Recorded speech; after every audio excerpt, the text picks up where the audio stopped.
moi, je suis Valérie Charolais, directrice de la Fédération nationale des CAUE. Je vais demander à mes homologues têtes de réseau Flamme, FNO, ANIL et CNER de se présenter juste aussi, parce qu'ils seront peut-être, d'abord vous les connaîtrez comme ça, et puis ils seront peut-être amenés à intervenir pendant la visio. Donc, dans l'ordre d'apparition, je dirais sur mon écran, je vois d'abord Franck. Bonjour à toutes et tous. Donc, Franck Santé, je suis le délégué général de la Fédération Flamme, donc, qui regroupe les ALEC de France. Ensuite, je vois Brigitte. Bonjour à tous, je suis Brigitte Bariol-Mathès, je suis déléguée générale de la Fédération des agences d'urbanisme, la FNO. Ok, alors je pense que Roselyne est quelque part. Oui, je suis là, Valérie. Bonjour à toutes et tous. Ok. Je représente donc l'ANIL, l'Agence nationale d'information pour le logement, qui est la tête de réseau des ADIL, et je vois beaucoup d'ADIL connectés. Bonjour à toutes et tous. Et merci encore à Valérie pour cette intervention qui sera fort utile, je pense, pour tous nos réseaux. Ok. Antoine? Oui, bonjour à toutes et à tous. Antoine Anjar, je suis le directeur du CNER, qui est la Fédération des agences d'attractivité, de développement et d'innovation. Et je crois qu'on est quasiment une trentaine d'agences en ligne, donc je vous salue toutes et tous et bonne visio. Ok, je finis d'accueillir quelques personnes qui sont dans la salle, derrière la porte. On va être plus de 100. Voilà. Alors, on va passer 1h30 ensemble. Là, aujourd'hui, sont invités donc les structures des réseaux FNO, ADIL, ANIL. Oui, Esther, enfin, je crois votre micro. Oui, ils vont nous imposer les cartes. Non, c'est pas toi, c'est quelqu'un d'autre. Pensez à votre micro, Adelbo peut-être. Désolée. Et également les ALEC, donc de Flamme. Voilà. On va parler convention collective. Alors, la difficulté de l'exercice présent, c'est que vous avez... on ne connaît pas finement votre niveau de connaissance de ce qu'est une convention collective en général et de ce qu'est Additig. Donc, on a imaginé un support, je dirais, un peu commun à vous tous, mais il est possible que pour certains, des choses soient de la redite, ou qu'à l'inverse, parce que nous baignons dans ces sujets en tant que CAE depuis pas mal de temps, puisque notre convention collective, elle date de 2007, même si on l'a travaillé tous ensemble, directeurs délégués des réseaux, il se peut que malgré tout, il y ait des implicites qui vous échappent. Donc, vous pourrez bien évidemment poser des questions. Alors moi, ce dont j'ai besoin, entre guillemets, parmi mes homologues, c'est qu'il y ait une personne qui puisse gérer le chat, c'est-à-dire que je vous invite à mettre votre question dans le chat et puis on a quatre temps dans le PowerPoint, 4 chapitres, et bien on fera le point des questions qui seront posées dans le chat. Parmi mes collègues, Brigitte, Franck, Antoine ou Roselyne, est-ce qu'il y en a un qui peut gérer le chat? Je veux bien le faire, pas de problème. Ok. Je peux t'aider, Franck, parce que je pense qu'on aura peut-être plusieurs questions. Donc, on a déjà une question sur le support. Donc, chaque réseau enverra à son réseau le support après la réunion. Oui, alors le support, il vous sera laissé, bien évidemment. Et on donnera également la visio à chacun des réseaux. Voilà. Bon, je pense qu'on est à peu près installé. Donc, effectivement, on a préparé un petit support. Je vais partager l'écran. Hop là. Voilà.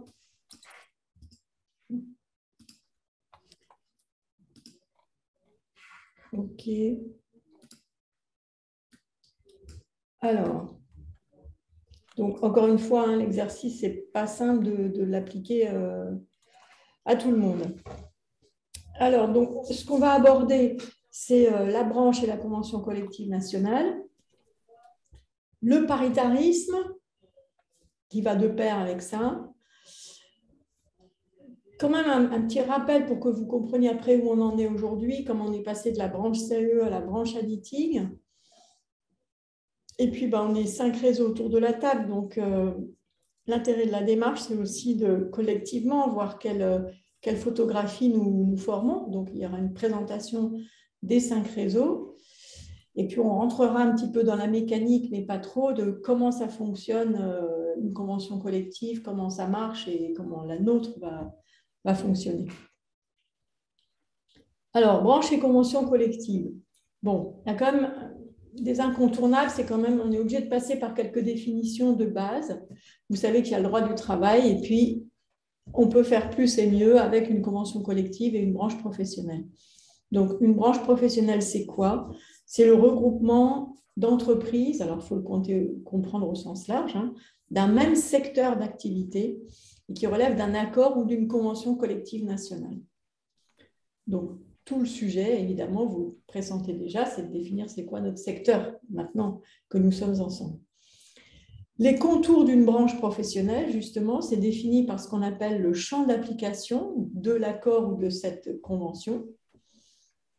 Donc, des entreprises qui se regroupent parce qu'elles font partie d'un même secteur d'activité, donc d'un même champ. OK. Et qui définit ça? Ça, dans la législation française, c'est conclu entre les salariés qui sont représentés par les syndicats, quel que soit le pourcentage globalement de personnes syndiquées, mais une convention collective, ça se négocie entre des organisations syndicales d'employeurs et des organisations syndicales de salariés.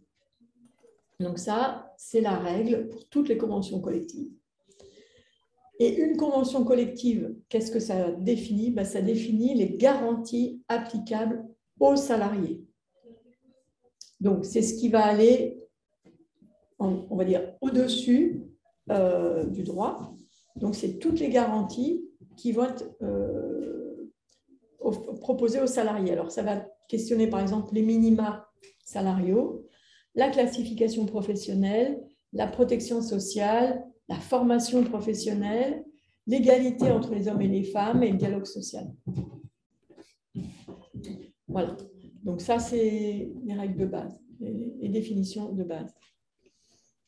Alors, si on rentre un petit peu plus dans le détail, je vais ouvrir en même temps quelqu'un, ça permet de renforcer l'offre aux adhérents, parce que c'est au-dessus de ce que prévoit juste le droit, on va dire.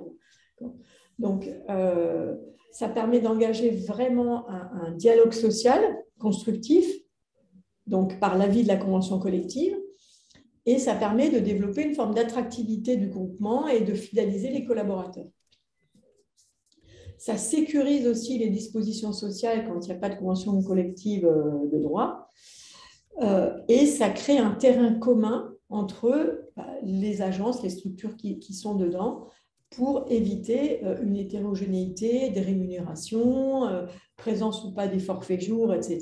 Et tout éléments qui sont quand même globalement défavorables à de la mobilité si vous avez de grandes disparités dans ces domaines-là. Dans un secteur d'activité, bien évidemment que la mobilité, elle ne va pas fonctionner. S'il n'y a pas, on va dire, homogénéité entre les différents droits qui sont donnés. Et particulièrement, par exemple, sur la formation. La formation, il y a une approche métier donc, dans une convention collective. Donc, ça permet d'avoir un OPCO commun, donc de mutualiser des fonds de formation, de faire des études par rapport à cette branche, voire de développer une offre de certification de branche, de faire des cartographies de métiers, d'identifier des possibilités de mobilité, etc. Donc, certes, c'est un outil référent en termes de droit pour les salariés, mais aussi ça permet toute une dynamique autour des métiers qui vont se retrouver dans un même secteur d'activité. Et au lieu d'avoir des petits volumes de salariés dans des secteurs isolés, eh bien, ça permet de mutualiser des approches, donc de mutualiser des fonds, donc de pouvoir faire beaucoup plus de choses avec.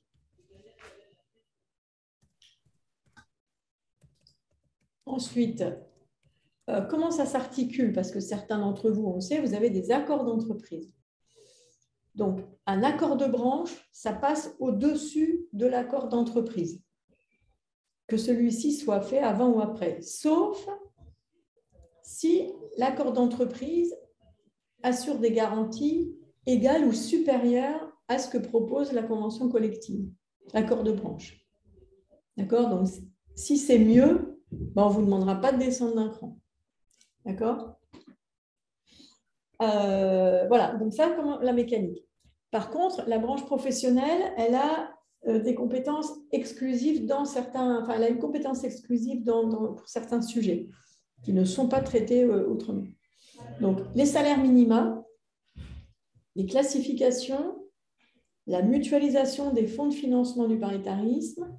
Alors ça, c'est un peu jargonneux, hein, peut-être pour certains, mais voilà, la mutualisation des fonds de la formation, les garanties collectives complémentaires, la durée du travail, les contrats à durée déterminée, les contrats de travail temporaire, les contrats à durée indéterminée et les contrats dits de chantier, l'égalité professionnelle entre les hommes et les femmes, les conditions d'une période d'essai, les modalités de la poursuite des contrats de travail entre deux entreprises. Voilà, donc ça c'est sommairement l'articulation entre un accord de branche et une branche professionnelle avec sa convention. Et enfin, sur cette partie-là, les accords d'entreprise, donc, ils primeront sur l'accord de branche pour les matières qui ne sont pas listées comme exclusives à la branche. L'accord d'entreprise prévaudra sur l'accord de branche qui soit conclu avant ou après donc, la date d'entrée en vigueur, mais sauf la réserve qu'on a mis tout à l'heure. Et en l'absence d'accord d'entreprise, bien évidemment, c'est l'accord de branche qui s'applique. D'accord? Valérie, ouais, vas-y. Est-ce que tu peux plier la barre d'outils à droite? Parce qu'en fait, tu n'es pas en plein écran et donc il y a des commentaires comme quoi ce n'est pas très, très grand. Alors, tu veux que je plie la barre d'outils? Tu as une petite flèche là au milieu juste à droite de la diapo. Non, à droite, là, la petite flèche. Ah, tu veux que je plie ça? Tu mets ça en grand écran et tu plies la barre du PDF là. Non, ouais. Alors, attends. Hop. Parce que là, vous ne voyez pas bien. C'est parce que tu ne vois pas le chat. Non, c'est pas pour moi. Il y a quelqu'un qui fait la remarque que c'est pas très visible. Donc, ça, suivant la taille de son écran, en fait, c'est vrai que c'est pas. Est-ce que déjà tu peux mettre le truc en plein écran? Ouais, je vais essayer le PDF, ça. Ouais. là. Parce que là, en fait, il y a une partie de l'écran qui sert à rien. Alors, attends. Et attention, Valérie, ton ordi n'est peut-être pas branché, tu es à 17%. Ouais, mais je viens juste de le remettre. Je vais passer pour qu'on puisse faire ça, je pense que je vais passer en mode comme ça. Ouais, mais ça me fait suer, il y a encore ça qui se balade. Et là, je vais mettre le plein écran. Et il est où le plein écran là-dessus? Voilà. Ah, super, parfait. Ça va mieux? Ouais. Okay. J'arrive pas à voir où est-ce qu'on peut lever la main. Pardon? Non, je sais pas, dans Zoom, on peut lever la main quand on a une question à poser ou pas? Ouais. Alors, si on est en plein écran, par contre, plus personne voit le chat. Hein. Si, moi je l'ai affiché sur tu l'as? Ok, bon, c'est je vais suivre. Par contre, alors, juste comme on est très nombreux, je pense qu'il vaut mieux que les questions soient posées par écrit et on relaiera. Je vais relayer avec Roselyne. Ok, donc peut-être on fait une petite pause. Est-ce que sur cette première partie de définition et d'articulation, accord et convention collective, est-ce que tu vois des questions dans le chat, Franck? Pour l'instant, non, pas pour le moment. Non, pas encore. Mais bon, je suppose qu'il doit y avoir des gens en train d'écrire puisqu'il y a quelqu'un qui a demandé, qui a voulu lever la main. Ah, j'ai oublié aussi de dire que, oula mince, pardon, avec nous également en visio, il y a Marie Couelfed qui est conseil en affaires sociales pour la Fédération nationale des CAUE et qui aussi sera amenée à intervenir pendant la visio. Alors, quand on a une convention... Pardon, c'est bon, Franck? Oui, il y a une question qui vient d'arriver. Vas-y. Alors, donc, si on a un accord RTT de signé, on est d'accord qu'il est conservé, même si la durée du travail fait partie des sujets qui s'imposent. Point d'interrogation.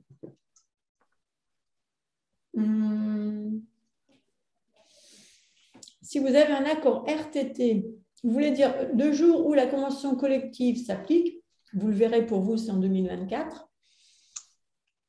Est-ce que votre accord RTT est maintenu? C'est ça la question? Je pense que C'est c'est ça. ça, oui. Je me permets, est-ce que je sois plus rapide quand même en direct? Oui, c'est exactement ça. Ouais. Ok. Alors, moi, n'étant pas juriste, je ne peux pas vous répondre là-dessus parce que je ne sais pas si on considère que c'est.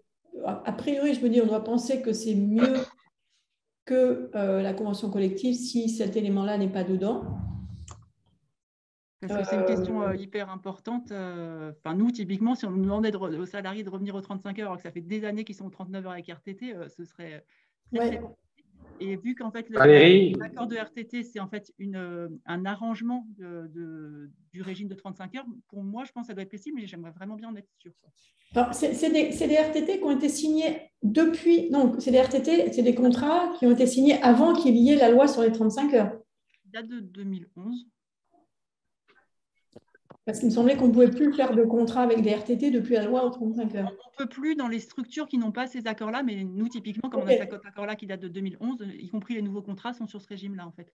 D'accord. Alors, moi, ce que je vous propose, c'est soit on est capable, entre Marie Coueffet et moi-même, de vous répondre, moi, je ne le suis pas, soit, donc je vais laisser la parole à Marie si elle sait répondre, soit on note les questions de sorte qu'on puisse après solliciter un juriste pour sécuriser vraiment les réponses qu'on peut vous faire. Marie, est-ce que vous avez la réponse de façon consolidée? Ah. Bonjour. Non, par rapport aux accords RTT, non, pas du tout. Je ne vais pas du tout m'avancer sur une réponse sécurisée. Voilà. Donc on va noter vos réponses et puis je pense que après Franck Sentier pourra vous apporter une réponse circonstanciée. On avait également la question si la structure est déjà soumise de manière volontaire à une autre convention collective, la mise en place automatique effectivement de la nouvelle convention, quels en sont les effets? C'est une autre question du chat. Ben, vous le verrez tout à l'heure, la nouvelle convention collective s'applique à partir de 2024. Après, la question, c'est s'il y a déjà une convention collective, est-ce qu'on cumule les avantages des deux? C'est ça, je pense, la question. On applique les dispositions les plus favorables des deux conventions. C'est la question. Ouais. Oui, alors là, je peux intervenir, c'est-à-dire qu'on ne peut pas appliquer plusieurs conventions collectives en même temps. Ça veut dire que quand un réseau est intégré dans un champ d'application, il doit appliquer la convention collective donc de ce champ d'application. Et donc, ça va être le cas en 2024. Donc, en 2024, il faut appliquer la convention collective ADITIG.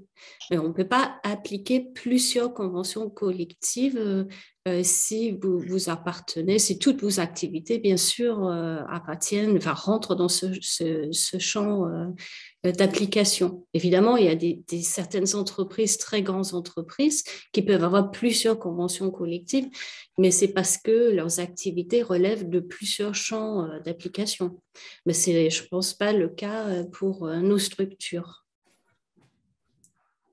Donc, il faut appliquer la totalité de la convention collective. On ne choisit pas des morceaux, on est soumis à la totalité des articles de la convention collective.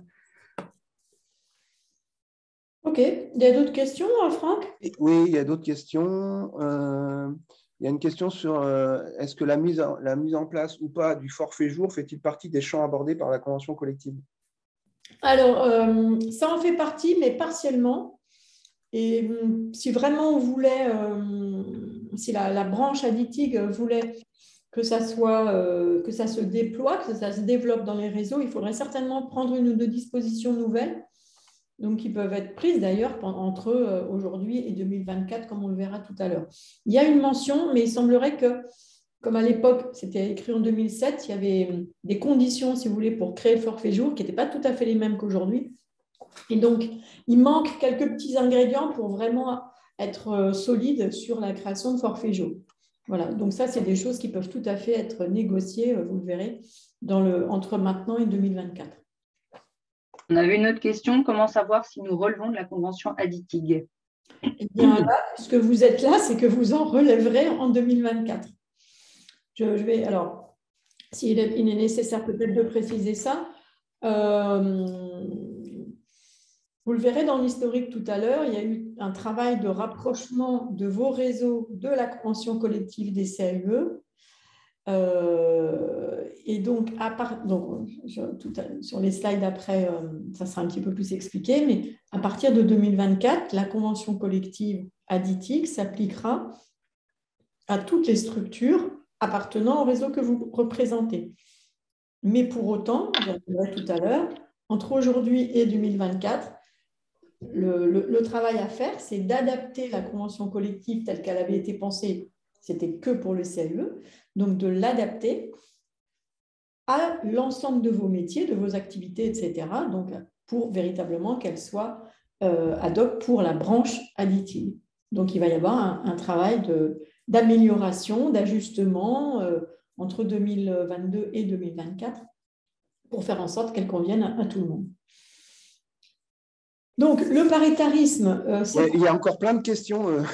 Non, mais alors, tu peux identifier si elle se relève de cette partie-là ou si c'est plus tard? Je pense que ça relève un peu de ce que tu as déjà dit. C'est un peu sur le même sujet. Peut-être Franck, peut-être parce que je vois qu'il y a beaucoup de questions sur le chat, effectivement. Il y a pas mal de réponses que va apporter Valérie par la présentation. Et je précise simplement pour tout le monde que sur les questions, effectivement, de quand est-ce que la convention prime sur les normes infra, que faire si j'ai déjà une convention collective ou un statut, comme le statut CNARUCA, par exemple. C'est des questions sur lesquelles on vous apportera des réponses dans un second temps. On ne va pas pouvoir y répondre aujourd'hui parce qu'il nous faut vraiment là-dessus avoir l'avis d'un professionnel du droit qui nous explique tout et qui puisse vous apporter en fait une sorte de vadémécum qui vous permettra vous de savoir comment conserver certaines clauses que vous voulez conserver, soit dans votre actuelle convention collective, soit dans d'autres statuts. Et peut-être que ça devra passer par un accord d'entreprise, peut-être que ça devra passer par l'inclusion de clauses dans les contrats de travail. Vous comprenez que c'est un mécano qui est très complexe. Et donc, là, sur la visio de ce matin, vous n'aurez pas toutes les réponses qui sont parfois aussi très individualisées. On voit bien certaines questions qui sont posées dans le chat sont très précises par rapport à ma SPL créée récemment, etc. Là, on vous donne des informations générales assez précises sur toute la démarche et ses implications. Mais pour répondre à toutes vos questions sur la hiérarchie des normes, on va dire, et comment vous allez pouvoir caler vos normes sociales, on va dire, demain, ça viendra plutôt dans un second temps par un apport d'une véritable note qu'on pourra d'ailleurs probablement soit collectivement, soit individuellement par réseau, vous apporter, mais encore une fois, une note d'un professionnel du droit qui rentrera un peu dans les détails pour vous donner un guide un petit peu pour avancer d'ici l'application de la convention collective additive. Voilà. Ouais, juste peut-être une question quand même, effectivement, la question par rapport à la SPL de l'Ain, mais on peut la donner de manière un peu générale. Est-ce qu'une nouvelle structure qui se crée dans l'un de nos réseaux, maintenant, est-ce qu'elle devient rattachée à Additig dès sa création, à partir du moment où la structure se crée nouvellement? Non. Elle sera rattachée en 2024. Obligatoirement. Elle peut se rattacher avant si elle veut, j'imagine. Oui, il y a la possibilité d'appliquer la convention collective de manière volontaire si on a envie, mais obligatoirement à partir de 2024, tout à fait. Ok. Il faut bien comprendre sur l'application de la convention, c'est qu'il faut se reporter au champ de la convention dont on va parler tout à l'heure, Valérie.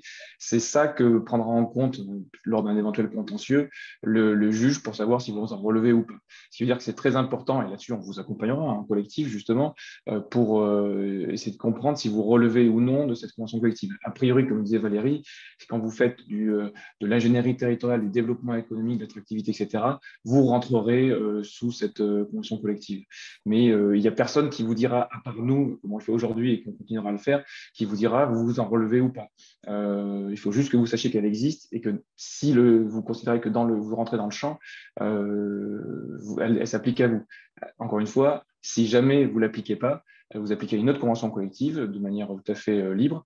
Lors d'un contentieux, un juge pourra tout à fait requalifier et dire moi, je considère que vous rentrez dans le champ d'application de la convention ADITIG, et donc c'est celle-là que j'applique. Il faudra être assez vigilant sur le champ d'application. Et a priori, si vous faites du développement économique et si vous êtes dans les réseaux qui sont autour de la table, en réalité, vous rentrez de manière certaine sous la convention ADITIG.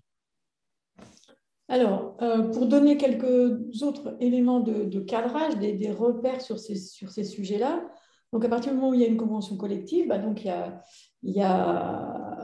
on stabilise un texte, on va dire, et il y aura un nouveau texte en 2024, du coup, qui sera parti, entre guillemets, de celui des CAE, mais qui sera... Ah, il y a un micro qui est ouvert, qui te sera élargi. Pour autant, ce texte-là, il peut encore évoluer au fil du temps. Nous, on l'a bien vu en tant que CAE, entre le texte de 2007 et le texte de 2021, il y a eu énormément d'amendements parce qu'il y a des sujets qui bougent. Voilà, il y en a qui seront encore amenés à bouger, je pense avec l'arrivée du télétravail, etc.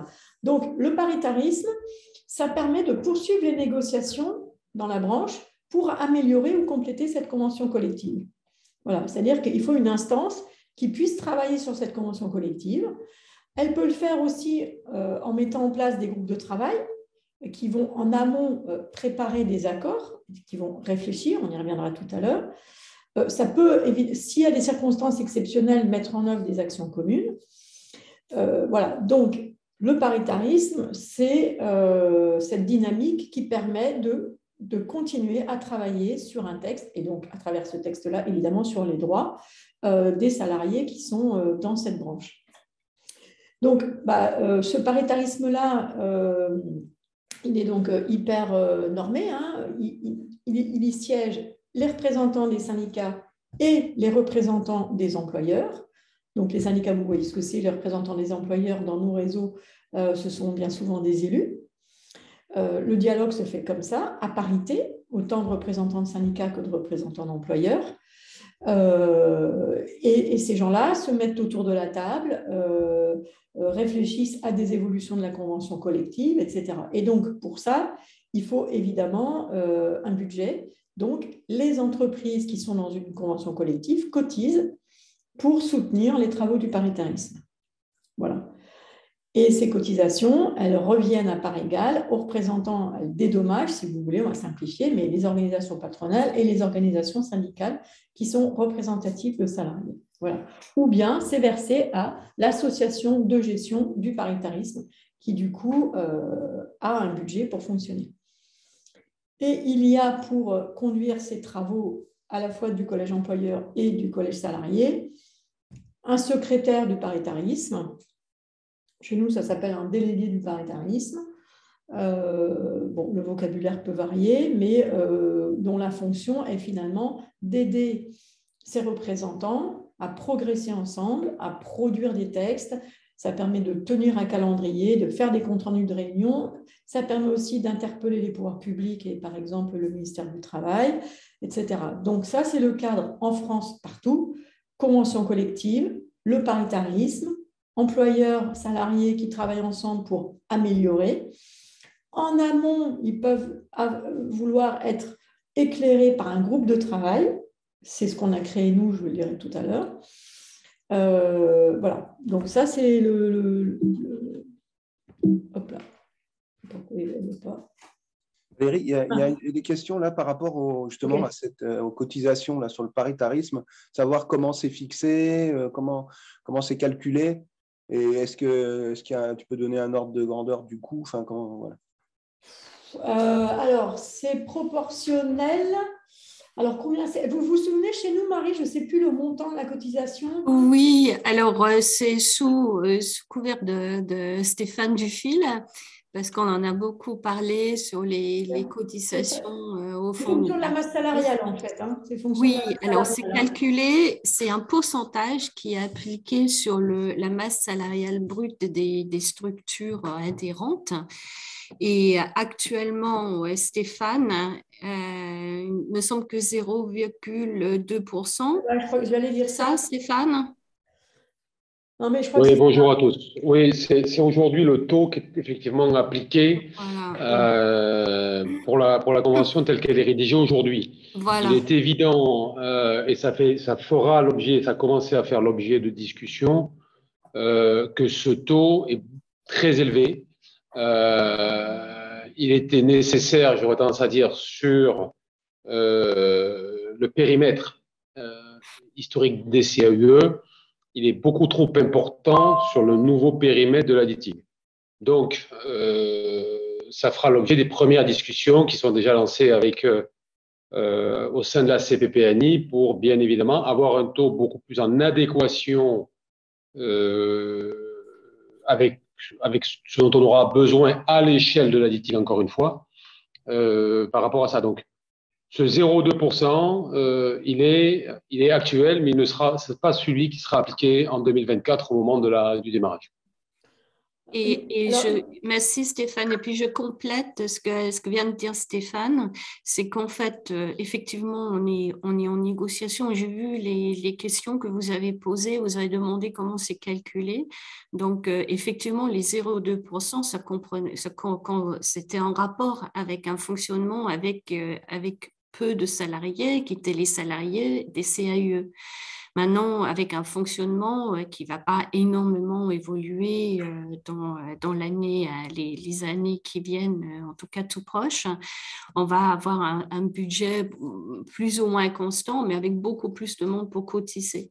Donc, du coup, le taux sera calculé a priori, bon, ça va être négocié là, mais a priori en fonction du besoin réel par rapport au fonctionnement. Et puis, en faisant un budget chaque année pour voir où en est-on, quels sont nos besoins et après, quel est le pourcentage qu'il faut appliquer pour couvrir ce besoin-là. Donc, vraiment de manière extrêmement pragmatique. C'est comme ça, en tout cas, qu'on a lancé les discussions pour le moment. Alors, ça s'explique ce taux parce que dans le paysage institutionnel des branches, la branche CAE était une petite branche. Et pour autant, toutes les obligations liées à la vie paritaire s'appliquaient à cette branche. Ce qui veut dire que pour qu'elle fonctionne, eh bien, il fallait quand même des moyens finalement identiques à d'autres branches beaucoup plus importantes avec beaucoup plus de salariés, ce qui explique que de 2007 effectivement à 2022, on ait, nous, eu, en tant que branche CAUE de 1200 professionnels, un taux relativement élevé. Alors, des éléments un petit peu d'histoire, on va dire. Je vous l'ai dit, la branche CAUE, c'est né en 2007, après quand même plusieurs années de travail. Après aussi une réflexion en disant est-ce qu'on fait une branche propre au CAUE, etc. Bon, on s'est quand même rendu compte que pour ceux qui connaissent, je pense que beaucoup les connaissent, les CAUE, c'est quand même des structures, c'est des structures de droit privé, mais qui remplissent une mission d'intérêt public. Et dans le paysage institutionnel français, dans l'ingénierie publique, il y avait effectivement l'ingénierie des collectivités locales, dont on ne pouvait pas relever. Et puis après, il y avait beaucoup d'ingénierie privée, et ce qui ne nous concernait pas forcément. Donc, en fait, le réseau a fait le choix de créer sa propre branche pour aussi faire reconnaître ces métiers qui ne sont pas de la maîtrise d'œuvre, qui sont dans le conseil, l'aide à la décision, l'étude, etc., parce qu'on considérait que c'était quand même intéressant d'avoir cette particularité-là reconnue et qu'en termes de métier, de classification, etc., ça justifiait une spécificité. Donc, 2007, c'est notre convention collective, après quelques années de rédaction, on va dire. Ensuite, 2014, il y a une réforme avec une restructuration des branches. Et en 2016, en gros, le cadre légal évolue. Et au niveau national, le gouvernement souhaite que l'on passe de 700 branches identifiées à 200. Donc, ce qui veut dire que la question se posait pour le réseau des CAUE soit de disparaître et puis d'attendre d'être rattaché à une autre branche, soit de se dire on va chercher à être rattaché à une autre branche, soit de se dire on va fusionner avec une autre convention collective, parce que quand on passe de 700 à 200 branches, il n'y a pas de miracle, hein, ça veut dire qu'il y a un seuil minimum de salariés que nous n'avions pas, qui était de 5000 salariés, nous étions à 1100, enfin quelque chose comme ça. Donc, 3 hypothèses, être rattaché à une autre branche que nous choisissons, fusionner avec une autre branche, ou bien former une nouvelle branche avec des acteurs que l'on estimait finalement dans un champ assez proche du nôtre, pour atteindre ce volume de salariés et finalement avoir une identité plus forte dans le paysage institutionnel. Donc la Fédération des CE a travaillé ces 3 hypothèses, et c'est la 3e qui a été retenue et qui fait qu'aujourd'hui on est ensemble. Donc c'est l'idée que finalement, à partir de ce noyau basé sur l'idée que les CEE, c'est des acteurs de l'ingénierie territoriale, c'est des acteurs qui œuvrent dans l'intérêt public, on a des champs sur le conseil, sur l'information, etc. Et finalement, en regardant autour de nous, on a vu des réseaux qui n'étaient pas branchés, entre guillemets, c'est-à-dire qui n'avaient pas d'outils de convention collective et donc qui potentiellement pouvaient être rattachés de façon unilatérale par le ministère du Travail à n'importe quelle convention collective sans donner son avis. Donc, on a commencé à rencontrer des réseaux avec lesquels on trouvait des similarités sur on va dire un petit peu les valeurs, enfin en gros, et puis les activités qui auraient pu être intéressées pour créer une branche un peu du développement, du cadre de vie, etc. Et donc, ce travail prospectif a conduit à consolider des liens avec les agences d'urbanisme, avec les ADIL, avec les ALEC et avec les membres du CNER qu'a cité Antoine tout à l'heure, en se disant, in fine, que finalement, notre point commun, c'était qu'effectivement, nous étions de l'ingénierie dans les territoires, de l'ingénierie autour des questions, alors, habitat, urbanisme, architecture, environnement, économie, logement, etc., énergie, donc, et que tout ça, finalement, pourrait peut-être faire sens.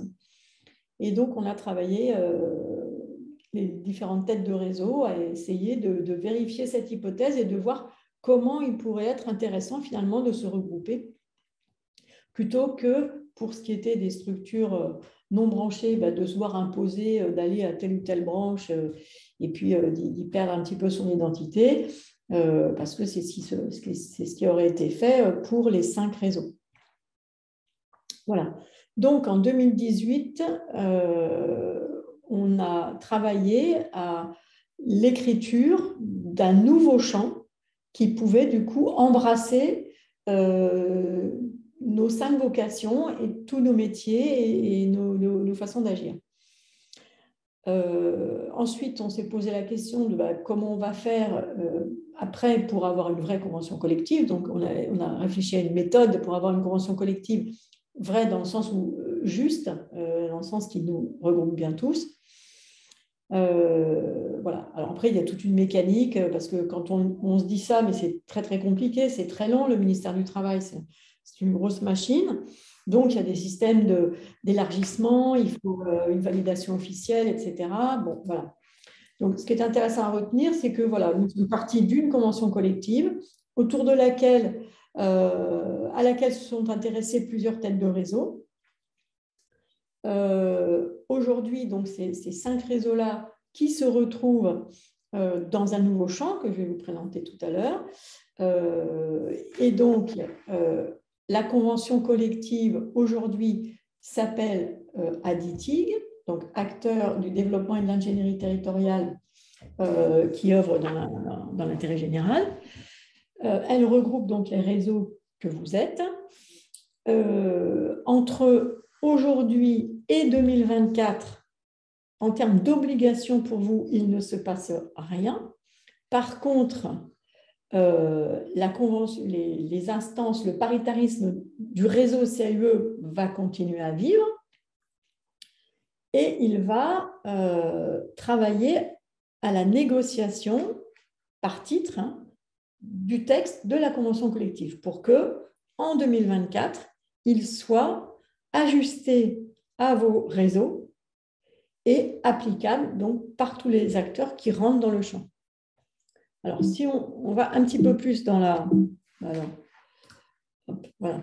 Donc, aujourd'hui, la convention collective du réseau CAUE, c'est un certain nombre de titres, de sections, etc. Donc, vous voyez, liberté d'opinion, exercice du droit syndical, classification, formation professionnelle, durée du travail, congé, embauche, conditions de rupture du contrat, retraite, protection des salariés, égalité professionnelle, paritarisme, fonds social, etc.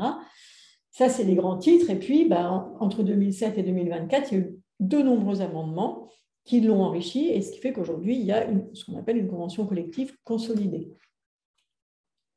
Alors, le champ aujourd'hui conventionnel, donc jadis qui était Conseil d'architecture, d'urbanisme et d'environnement, maintenant s'appelle la branche ADITI, donc comme je vous l'ai dit, depuis le juin 2021. Mince. Comment on va en arrière ça? Ah si, ça marche. Voilà. Donc, aujourd'hui, ce champ, ça comprend les CAUE et toutes les entreprises ou tous les salariés des domaines professionnels qui sont définis par le nouveau champ.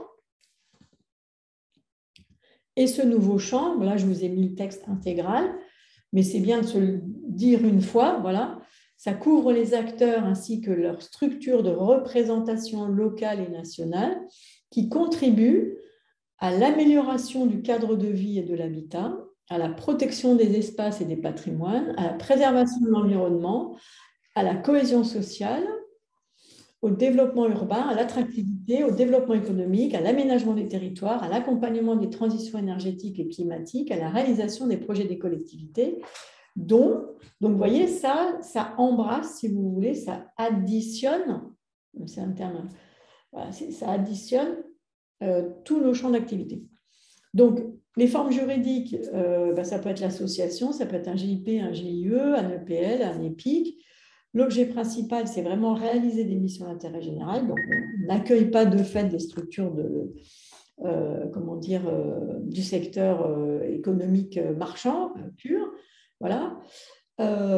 Et puis, cette notion, bon, voilà, il y a des références évidemment au code de la construction, au code de l'urbain, aux orientations, etc. Bon, voilà, la loi sur le pays. Des activités qui sont majoritairement financées par les collectivités, l'État, la fiscalité de l'aménagement, etc. Donc, pour mettre en œuvre des politiques, des missions pour les collectivités, l'État, à travers des actions, conseils, information, sensibilisation, accompagnement, observation, études, veille, et ce qui est caché derrière, je ne sais plus ce que c'est, voilà, complété par des actions de formation. Donc, comme le disait Antoine tout à l'heure, toutes les structures qui pourraient se reconnaître dans cette définition, même au-delà de nous 5, pourraient prétendre à adhérer à cette convention collective. Voilà. Donc aujourd'hui, elle est ciblée et elle va être travaillée le texte de la convention collective va être travaillé par les réseaux partenaires. On s'est engagé mutuellement, mais toute structure qui pourrait répondre à cette définition peut rentrer dans le champ de la convention collective. Voilà. Alors, une présentation peut-être des réseaux. Hein. Donc, vous voyez, tout ce qui est fait, on a repris ici les termes principaux, améliorer le cadre de vie, la cohésion sociale, développement urbain. Aujourd'hui, donc, on est passé d'une branche initiale CE de 1100 professionnels à tous nos réseaux rassemblés à 1200. Alors, je vais donner la parole aux différents réseaux pour qu'ils puissent se présenter, mais je crois que ça commence par le nôtre CAUE. Voilà. Donc, vous avez la carte des CAUE, donc il y en a presque un par département. Hein, il y a 92 CAUE dans 92 départements, donc il y en a 8, puisqu'il y a eu des fusions Corse et des fusions Alsace. Donc, couverture quasi nationale. On a également dans le système CAUE 10 unions régionales. Ça fait à peu près 1296 collaborateurs. Les CAUE, c'est créé à l'initiative des conseils départementaux. La forme, c'est une forme associative, mais pour autant, c'est la loi de 1977 et un décret qui a suivi qui nous donne nos statuts types, qui sont les mêmes, quels que soient les CAUE. Et l'élu il y a un président dans chaque CAUE qui est issu du collège des élus dans sa gouvernance. Donc, le CAUE, c'est promouvoir la qualité de l'AUE à tous les stades, à toutes les échelles de l'élaboration du cadre de vie. C'est conseiller, former, informer, sensibiliser. Donc, on ne rentre pas dans le champ de la maîtrise d'œuvre. C'est l'aide à la décision et à qui on s'adresse aux élus, aux agents des collectivités locales, aux particuliers, au grand public aussi, aux constructeurs, aux aménageurs, aux artisans, aux enseignants, aux services de l'État, etc. Voilà. Je vais donner la parole à Roselyne pour qu'elle puisse parler de son réseau. Oui, bonjour. Donc, nous avons une structuration un petit peu identique au CAUE. Donc, les ADIL sont des associations, donc avec une référence à la loi 1901, mais nous avons une mission qui nous est confiée via un article du Code de la construction et de l'habitation, L366-1. Nos structures donc, sont présentes dans 85 départements, avec une possibilité d'avoir une structuration interdépartementale. Donc, il y a 120 centres d'information, plus de 1200 lieux de permanence, et notre réseau donc, comporte un peu moins de 800 collaborateurs. Évidemment, nos associations donc, sont présidées donc, par un élu, principalement du conseil départemental. Et nos missions sont l'information, le conseil donc, aux ménages sur tous les sujets logement, bien sûr de manière neutre, gratuite et personnalisée. Donc le champ est assez large entre la copropriété, la rénovation énergétique, les rapports locatifs, les impayés, l'habitat indigne.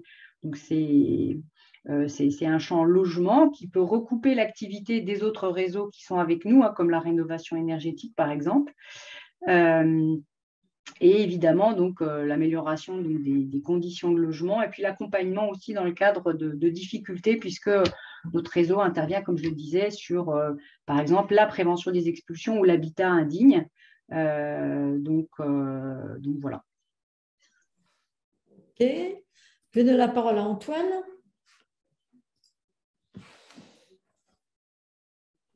Tu es là, Antoine? Oui, merci. Je vais être très rapide. Le CNER, c'est la Fédération des agences d'attractivité, de développement et d'innovation. C'est 100 structures, comme vous le voyez sur la carte, à différents niveaux, régional, métropolitaine, départemental, intercommunal. Plus de 200 professionnels qui travaillent dans ces structures, autour de 3 missions, l'attractivité territoriale, on en parle beaucoup en ce moment autour des relocalisations ou de tout ce qui est la mobilité, l'attraction des populations à la suite du Covid et du télétravail. Tout ce qui est, deuxièmement, le soutien au développement et à l'innovation des entreprises. Et puis, troisièmement, l'animation territoriale, c'est la mise en réseau en fait, des acteurs à géométrie variable, évidemment, selon les natures de projet, afin de favoriser l'efficacité de l'écosystème de développement économique. Voilà ce que je peux dire. Et puis le CNER, évidemment, donc on est la fédération. Et peut-être juste le détail, c'est que nous avons toujours un statut qui faisait objet de convention collective, qui n'en était pas une, mais qui était un statut un peu atypique, le statut CNER-UCAR. Et donc, évidemment, la question de cohabitation demain entre ce statut et la convention éthique se posera. Et donc, comme je disais tout à l'heure, on vous accompagnera, que ce soit le CNER ou en collectif, avec tout le collectif de fédérations ici présentes, pour vous aider à y voir clair sur la manière de faire cohabiter, en tout cas de conserver les choses que vous voulez absolument conserver dans vos agences et vos structures. Voilà. Et enfin, je vais passer la parole à Franck. Okay. Attends. Hop. Hop. Voilà. Donc, FLAM, la fédération qui regroupe les ALEC, les agences locales de l'énergie et du climat. Donc, il y en a une quarantaine en France métropolitaine aujourd'hui. Donc, c'est un réseau qui représente à peu près 600 salariés. Donc, le territoire d'action, il est variable en fait selon les ALEC. Il peut aller d'une métropole à un pays et l'échelon le plus large en général, c'est le département. Et donc aujourd'hui, en fait, les ALEC couvrent à peu près 7000 communes et à peu près un tiers de la population française.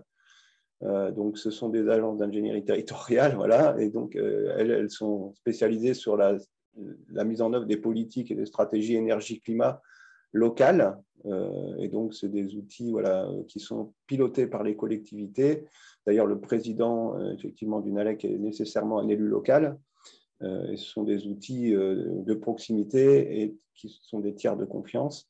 Voilà. Et donc, elle porte un certain nombre de dispositifs nationaux comme le dispositif France Rénov pour l'accompagnement à la rénovation énergétique des logements ou le dispositif de conseil en énergie partagée pour l'accompagnement des petites communes sur la maîtrise énergétique de leur patrimoine, le patrimoine communal. Voilà. Ok, merci Franck. Brigitte ou Stéphane? Non, Brigitte. Et on termine par la FNO, donc les agences d'urbanisme qui sont au nombre d'une 50aine en France métropolitaine et en Outre-mer. Il y en a 4 en Outre-mer, qui rassemblent 1650 professionnels. Alors, les agences d'urbanisme sont aussi des associations loi 1901. Leurs missions sont aussi définies par un cadre de loi, c'est un article du Code de l'urbanisme.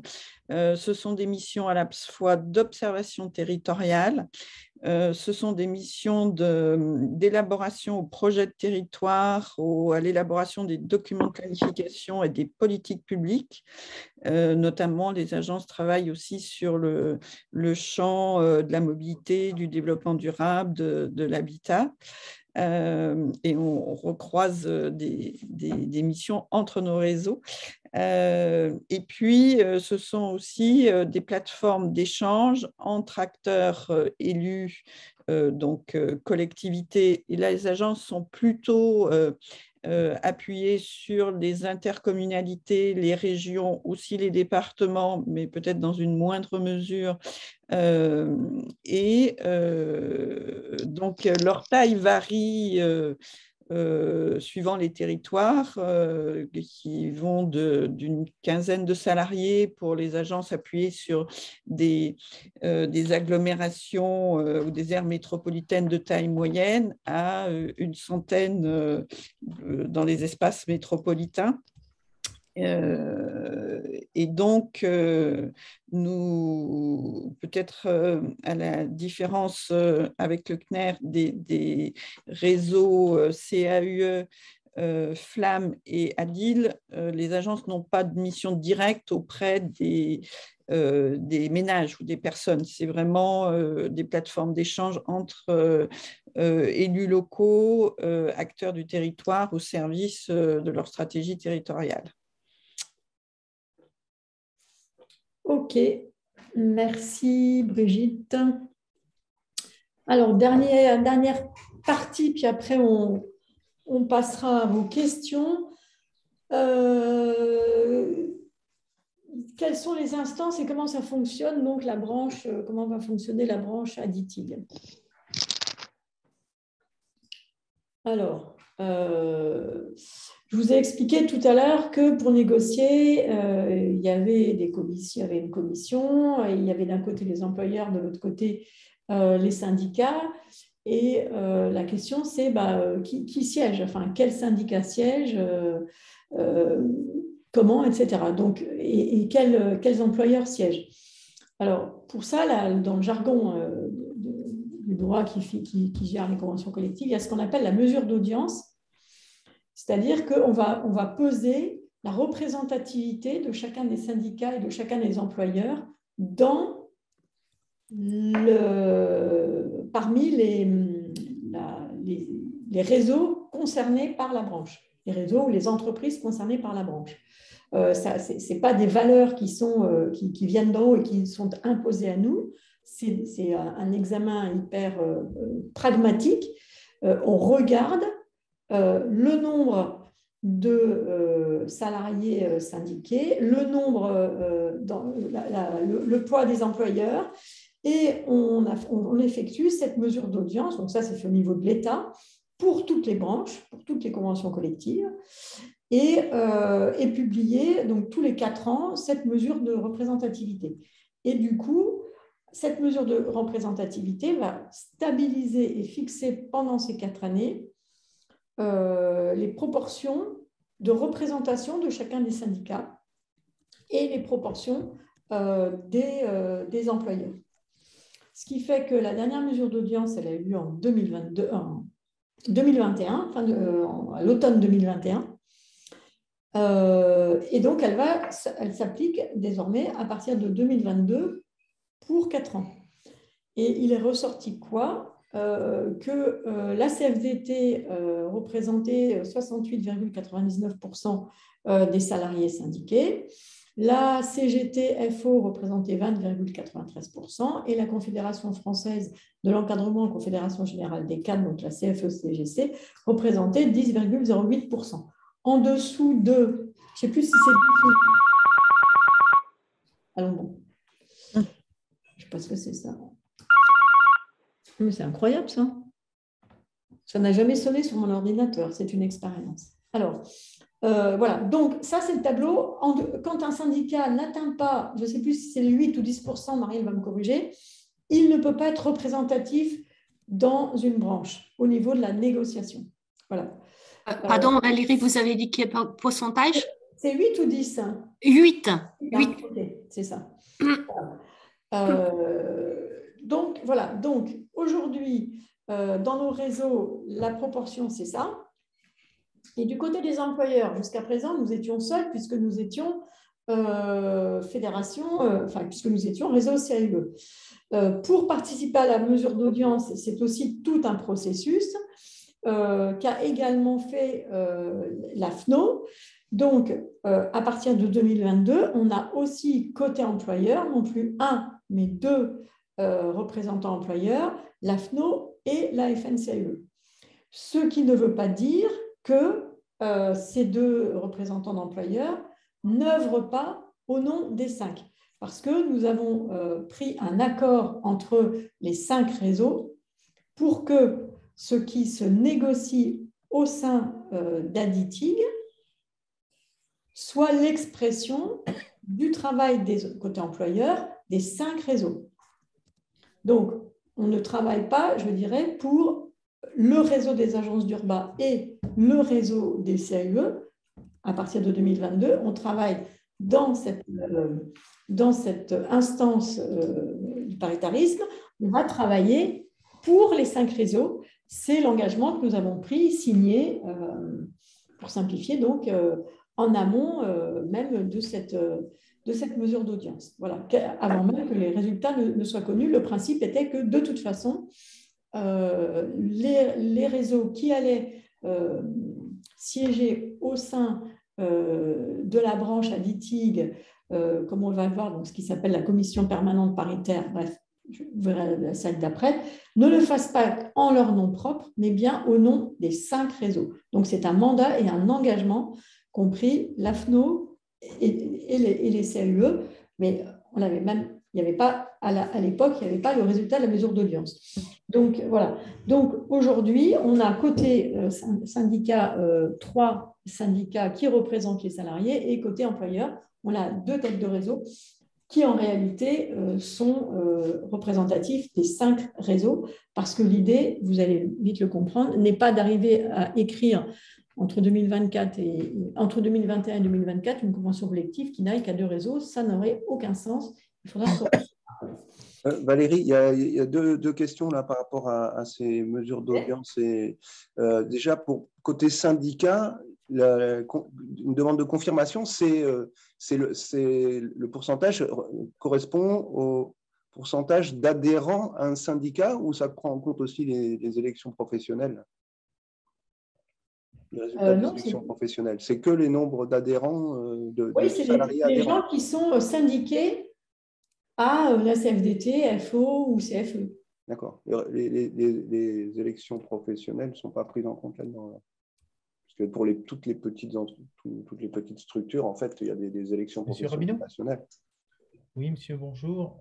J'ai reçu un mail. Alors, monsieur, on entend votre conversation. Alors, je ne sais pas comment, parce que là, du coup, il faut que je ferme tout si je veux lui fermer le micro, mais... Je ne sais pas comment... Il doit apparaître en haut de ta liste. En fait, je suis en plein écran, tu le D'accord. vois. Moi, je ne peux pas le faire, moi. Alors, je ne sais pas qui c'est. Je ne sais pas sur quel site. Monsieur... Alors, hop, je vais regarder si je le vois, mais il y en a 100 à passer en revue. Donc, non, non, en principe, il apparaît en haut. Si... Ah bon? Celui qui n'a pas de micro, celui qui a un micro ouvert, il apparaît en haut? Ouais. Non, moi, j'ai Émilie Doxin qui a fermé son micro et bon, ça y est, ça s'est arrêté. Voilà. OK. C'est bon? Ouais. Donc, voilà. Alors, oui. Attends, excuse-moi. Vas-y. Il y avait une autre question donc, par rapport à côté employeur. Quelle est la règle sur la mesure d'audience? Comment c'est fait? C'est Monsieur Lebras, Didier Lebras, là, qui apparemment... Ça arrive dans ma boîte mail, en fait, c'est pas gênant. Il y a Monsieur Lebras. Comment je vais faire pour... C'est celui qui apparaît... Ouais. Eh bien, attends voir. Bon, non, je ne vois plus, là. Voilà, il a peut-être coupé. Bon, enfin, c'est bon, c'est plutôt pour lui aussi. Enfin, mais s'il y a quelqu'un qui est de son réseau qui peut lui envoyer un SMS peut-être par portable. En fait, si j'ai bien compris, là, parce que là, je ne vais pas le... Non, c'est que vous êtes sur Trélazé, en fait, là. C'est Didier Lebras. Normalement, si tu prends la liste, elle est par ordre alphabétique, tu dois pouvoir... le voilà. Muet. Terminé. Voilà. Alors, Marie, est-ce que vous pouvez répondre juste à la question là? Parce qu'en même temps, je signe un document pour ma collègue. Alors, attendez. Vous m'entendez? Oui, je suis en ligne là. Donc, ça portait sur la représentativité patronale. Oui, la mesure d'audience côté employeur. La mesure d'audience, bah, c'est par rapport au nombre de salariés qui sont représentés. Donc, on est considéré comme représentatif, premièrement, soit parce qu'on représente plus de 8% des salariés affiliés aux OP, enfin aux organisations patronales, soit en nombre de structures, soit en nombre de salariés. Et donc après, le rapport entre, je suppose que le rapport entre Valérie, vous pouvez revenir en arrière. En fait, vous pouvez revenir en arrière sur le mail sur celui juste avant avec les taux pour qu'on ait une illustration. Oui. Si on prend... Ah mince. Alors, après, donc ça c'est les règles de représentativité. Après, je suppose que la question porte aussi sur le rapport justement entre la FNCAE et la FNO. Et donc, comme vous avez vu, il y avait un pourcentage qui était à peu près 2 tiers FNO et 1 tiers FNCAE. Donc là, encore, je pense que ce rapport, c'est en fonction du nombre de salariés représentés. Tout à fait. Donc du coup, quand on dit représenté, ça veut dire, c'est pas dire qu'il y a au total, en nombre de salariés d'agence d'urbanisme, 2000 salariés. C'est le nombre de salariés qui appartient à une structure qui est affiliée à la FNO. Et donc il n'y a pas d'élection, mais il y a au niveau des mesures de représentativité, il y a des rapports de commissaires aux comptes qui va constater le nombre de salariés qui sont représentés. Marie, je peux répondre, je suis Brigitte Bariol, je peux répondre à la question d'Alex Delon. En fait, la mesure d'audience, c'est une démarche volontaire, c'est-à-dire il faut faire une demande de mesure d'audience. Il faut donc ce que la FNO a fait en 2020. Donc il faut recenser tous les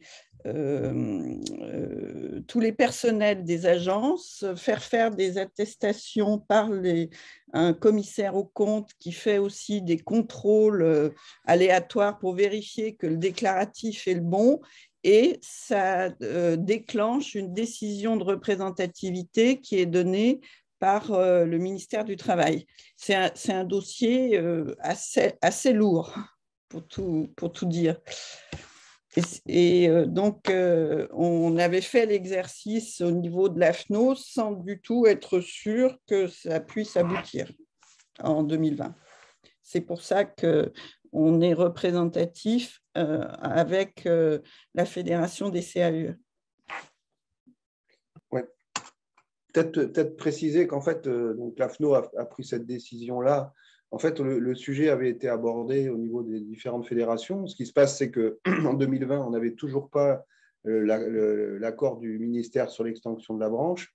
Et donc, comme ce travail était très lourd à faire et qu'en plus, il y avait très peu de temps, en fait, on n'a pas pu le lancer dans les autres fédérations. Bon, il se trouve que l'AFNO, elle a réussi à faire le travail. Mais voilà, c'est pour ça qu'il n'y a pas, en tous les cas, au niveau de Flamme, il n'y a pas eu de cette démarche, ça n'a pas été engagé. Mais on a la question, est-ce que l'ensemble des réseaux devra faire cette démarche? Oui, effectivement. À partir de 2024. 24. Oui, alors il faut prévoir, il faut bien qu'on vérifie les dates avant, mais voilà, alors en fait c'est tous les 4 ans, mais à cause de la Covid, les dernières élections ont pris du retard, mais ce n'est pas pour autant qu'elles vont être repoussées à 4 ans, c'est l'ancien délai qui court, donc comme il y aurait dû avoir des mesures d'audience en 2021, et que ça a été prononcé qu'en 2022, ça va quand même être que donc 4 ans après 2021. Ça veut dire qu'on va devoir faire le dossier en 2024 et en principe, ça va, à la fin de l'année, ça sera prononcé pour que ça soit valable à partir de 2025, je suppose. Mais on va suivre les délais qui seront annoncés à temps dans 2 ans. Voilà. Et là, tout le monde doit, si on souhaite être représentatif, il faut effectivement faire la démarche, effectivement, volontaire. Voilà. Ce n'est pas automatique et c'est pas non plus, ça n'a pas été automatique pour la FNCAE, même si ça a été fait plusieurs fois déjà. Est-ce qu'il y a d'autres questions, Franck? Non, il y a juste une remarque sur le fait que cette démarche, elle a un coût, évidemment, oui, puisqu'il faut… Oui. Voilà. Elle a un coût, oui, bien sûr. Oui, je confirme que ça a un coût en temps passé important. Le commissaire aux comptes ne saurait plus répondre exactement. C'est plusieurs milliers d'euros quand même. Je ne sais pas, je dirais, moins de 5 000 peut-être. Mais… Oui, c'est 3 500 à peu près. Oui, entre 3 et 4 000. 4 000. C'est plutôt un travail de tête de réseau, je dirais. Mais le commissaire aux comptes est obligatoire. Voilà, donc c'est-à-dire qu'on initie les travaux, on produit les éléments pour que le commissaire aux comptes puisse se prononcer. Et puis, en général, la tête des réseaux prend en charge les frais et le temps passé. Donc, c'est vrai que c'est, comme le disait Franck, voilà, nous, on ne s'était pas forcément mobilisés au vu du délai et de la masse de travail que ça représentait. On avait commencé effectivement à le faire, mais voilà, on sera contraint de s'y atteler en 2024. OK. Alors, plus que 2 slides, si vous tenez jusque-là. Bon, le lieu où se réunissent les syndicats et les employeurs pour négocier la convention collective, ça s'appelle la CPPNI, la Commission permanente paritaire de négociation et d'interprétation. Donc, elle représente les branches dans l'appui aux entreprises et vis-à-vis des pouvoirs publics aussi. Et elle veille aux conditions de travail et d'emploi. Donc, la négociation sur les termes de la convention collective, ça se fait au sein de cette commission, donc avec syndicats employeurs. Donc, qu'est-ce qu'on y examine? La négociation des accords, les avenants donc, qui peuvent être faits à la convention collective. Donc là, nous, on en a fait entre 2007 et 2021. Et puis, évidemment, il va y en avoir beaucoup entre 2022 et 2024 jusqu'à ce qu'on arrive à une convention collective qui englobe bien les 5 réseaux. Ça peut procéder au recensement des accords collectifs d'entreprise aussi, ça peut être utile.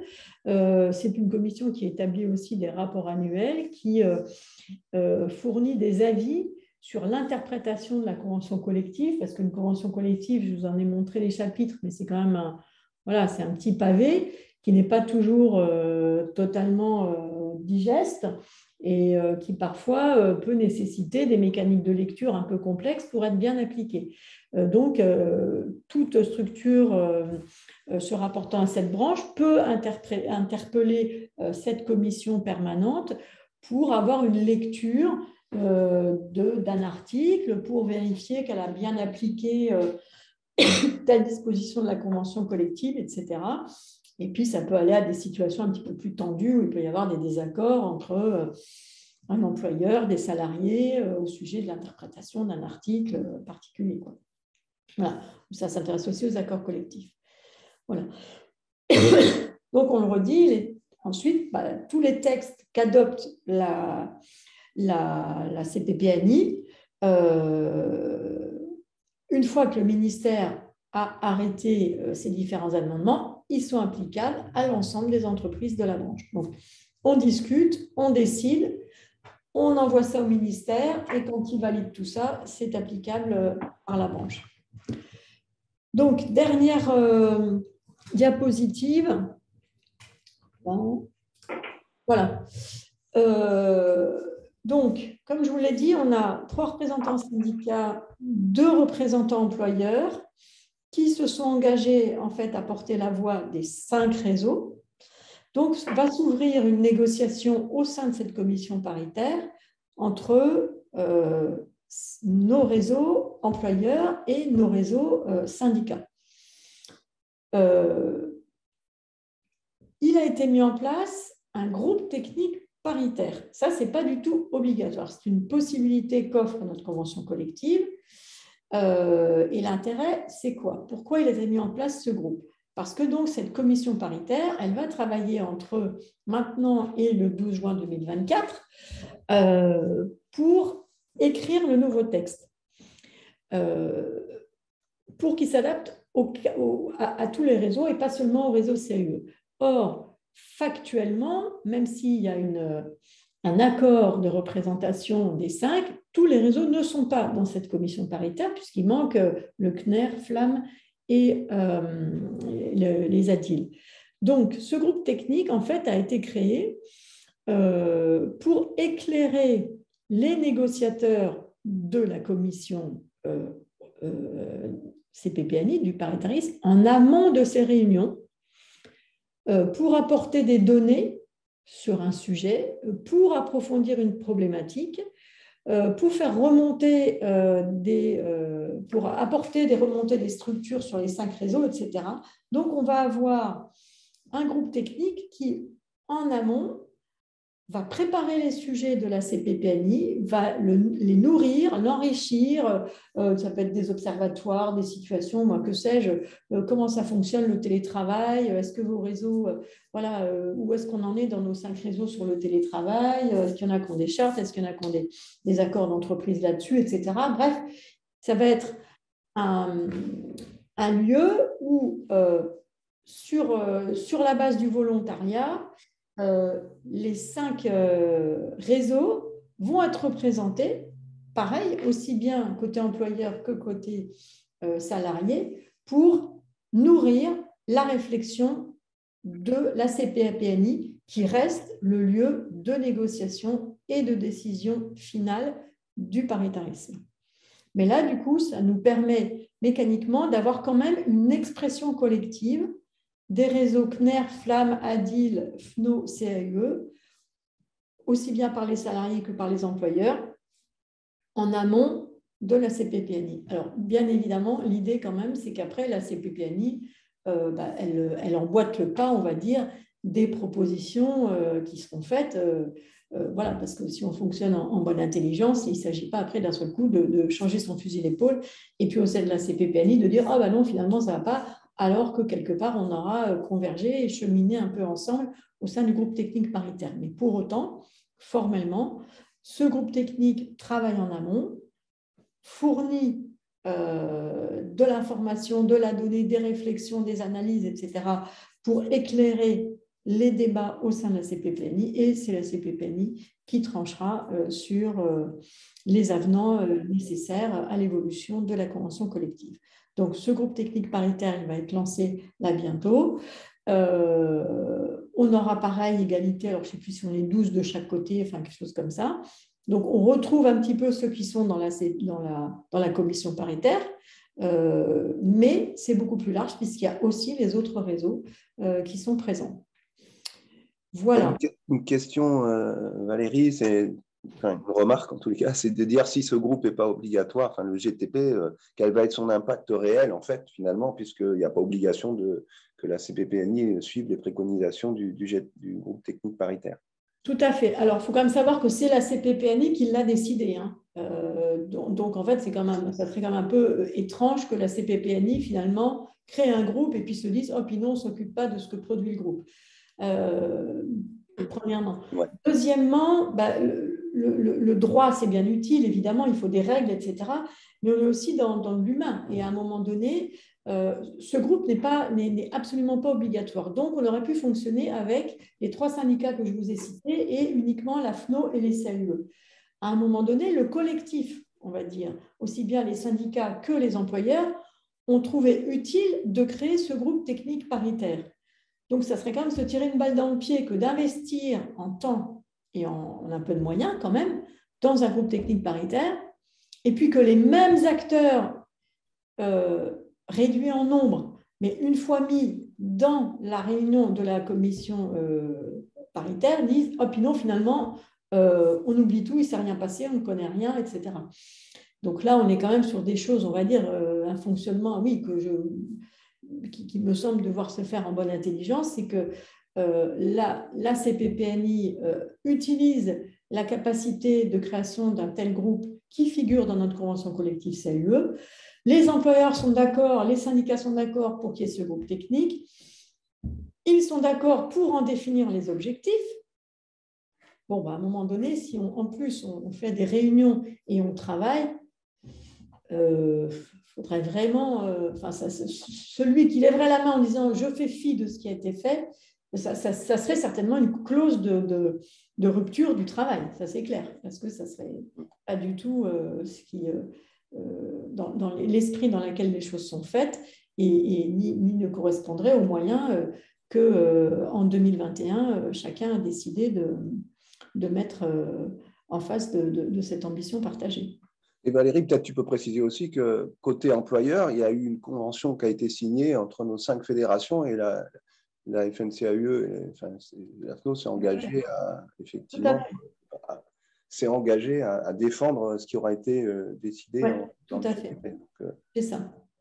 Donc voilà, on a pris aussi des accords côté employeur pour effectivement défendre ce qui va être notre socle commun et puis ce qui pourra être aussi, peut-être qu'il y aura des accords, etc., spécifiques, hein, mais là, en tout cas, côté employeur, on est sur une même ligne. Je pense qu'il en est de même du côté des syndicats. En tout cas, derrière tout ça, il y a forcément des budgets, des moyens, du temps passé.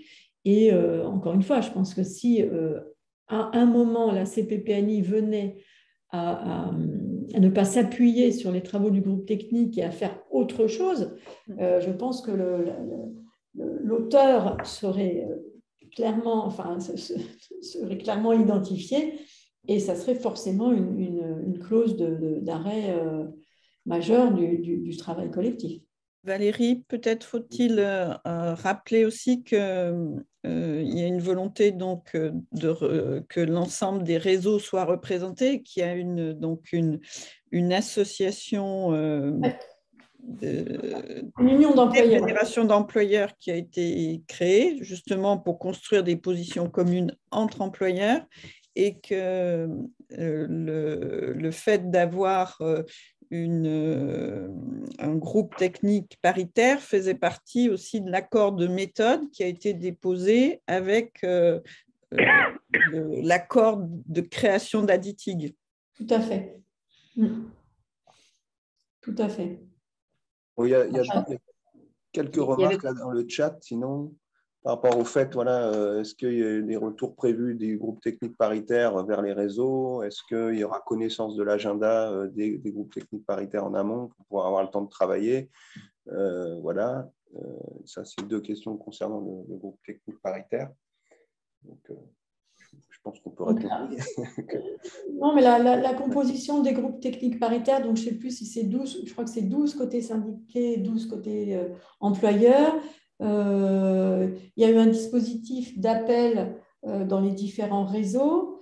Comme ça, entre guillemets, quelque part aussi, vous pouvez comprendre que ce groupe technique paritaire, dans sa dynamique, pas dans ses pouvoirs, mais dans sa dynamique, peut préfigurer la future mesure de représentativité. Ça va être aussi un lieu un peu pédagogique pour rentrer dans ces logiques de convention collective, pour rentrer dans la dynamique de partage de l'information, etc. Et donc, la composition définitive suite à ces appels, elle va être connue là dans le mois d'avril. Donc, les syndicats, évidemment, donc dans cette logique-là, ont souhaité que les salariés préférentiellement soient des salariés syndiqués pour qu'éventuellement il puisse y avoir une continuité lorsqu'il y aura mesure d'audience, mais ça n'est pas une obligation. Côté union d'employeurs, comme l'a dit Brigitte à juste titre, il y a une union d'employeurs, donc nous on a le mieux pour partager côté employeur les informations. Un calendrier va être établi qui sera à chaque fois en, je dirais, J-1, symboliquement, hein, j'entends, mais pas la veille, J-1 des réunions du paritarisme. Donc, ce groupe-là va, au nom de vos réseaux respectifs, eh bien, effectivement, travailler pour éclairer les débats au sein du paritarisme. Alors après, chaque réseau... à l'intérieur de chaque réseau, on invente la vie qui va avec. Hein. Je veux dire par là que, est-ce que vous voulez des allers-retours entre les gens qui sont membres de ce groupe et les têtes de réseau, etc. Enfin, là, il n'y a pas de règle. Chacun, c'est un groupe technique. Les personnes sont membres de ce groupe et ceux qui s'y... ça reste, je dirais, confidentiel. Enfin, c'est pareil, c'est un lieu de travail. Je veux dire par là que ça n'a pas vocation à être grand public. Bon, voilà. Après, il y aura un calendrier pour ce groupe établi à partir qu'on commence à connaître là, à partir des réunions de la commission paritaire. Il va être établi aussi dans quel ordre les points de la convention collective sont réformés.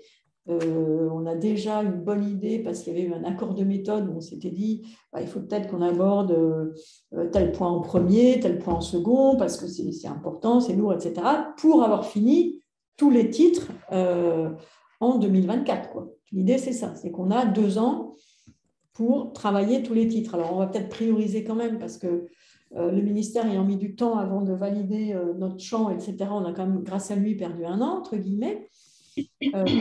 Donc, il nous reste 2 ans pour travailler tous les titres que j'ai passés en revue au début de mon intervention.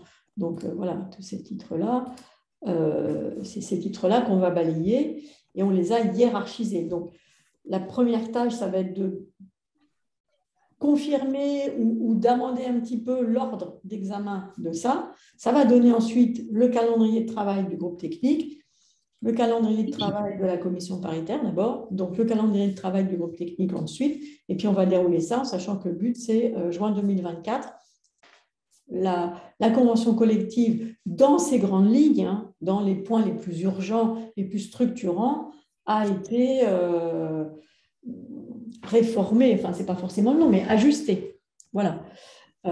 Après, il restera toujours des petites choses à faire et ça va continuer parce que le réseau des CAU a mis un certain nombre d'années à construire ça. C'est difficile, mais dans le détail, c'est toujours perfectible une convention collective, mais ce que nous avons défini, c'est quand même des points importants et qui nous semblent incontournables à examiner dans les 2 ans à venir. Vous vous doutez bien que la classification professionnelle en fait partie, qu'est-ce qu'il y a d'autre ? La formation professionnelle aussi. Enfin voilà, il y a un certain nombre de points qui sont peut-être un petit peu plus prioritaires que d'autres, un petit peu plus complexes que d'autres. Voilà, donc ça va organiser dans le temps l'ajustement, le travail sur le texte de la convention collective actuelle. Alors, peut-être Valérie, pour compléter, je pense qu'il y a les inquiétudes, souvent, elles sont liées aux enjeux de salaire. Hein. Je pense que c'est souvent ce qui revient au titre des questions. Ouais. Donc, évidemment, l'information, je pense chaque réseau le fera auprès de ses membres, hein, en faisant remonter les travaux issus de ces discussions. Après, sur les niveaux de salaire, peut-être Valérie préciser que les négociations, alors si je ne me trompe pas, on parle de négociations par rapport à des classifications et des minima. Oui, c'est ça. C'est ça. Alors nous, aujourd'hui, dans la convention collective, vous retrouverez le lien, mais si vous tapez convention collective ADITIG, vous êtes directement dessus.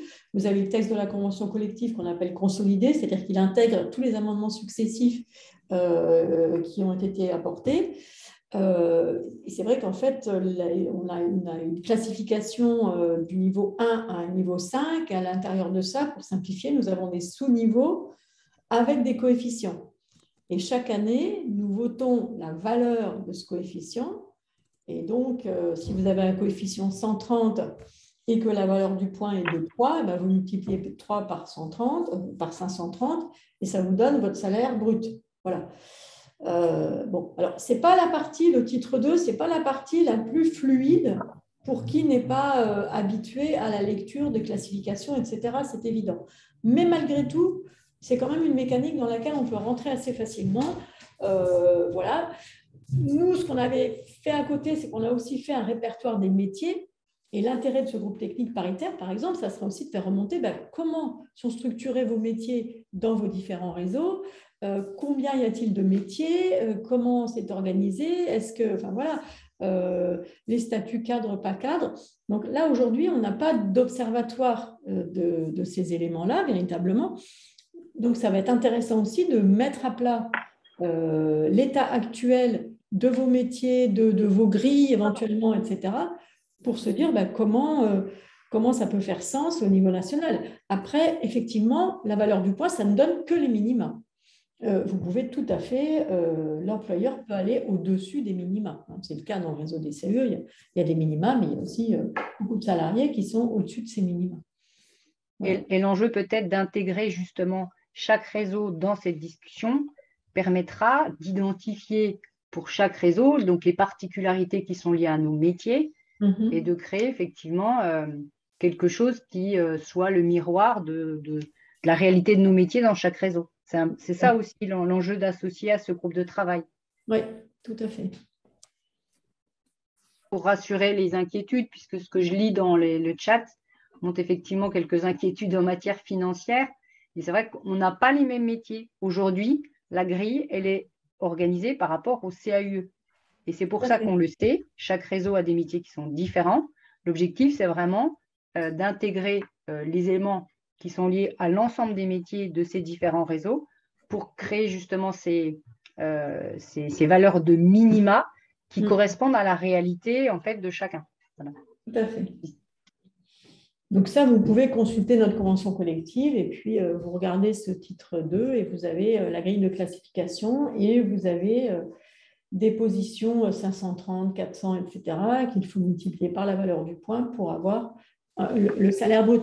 Alors maintenant, je vais vous rassurer, c'est forcément inquiétant une convention collective.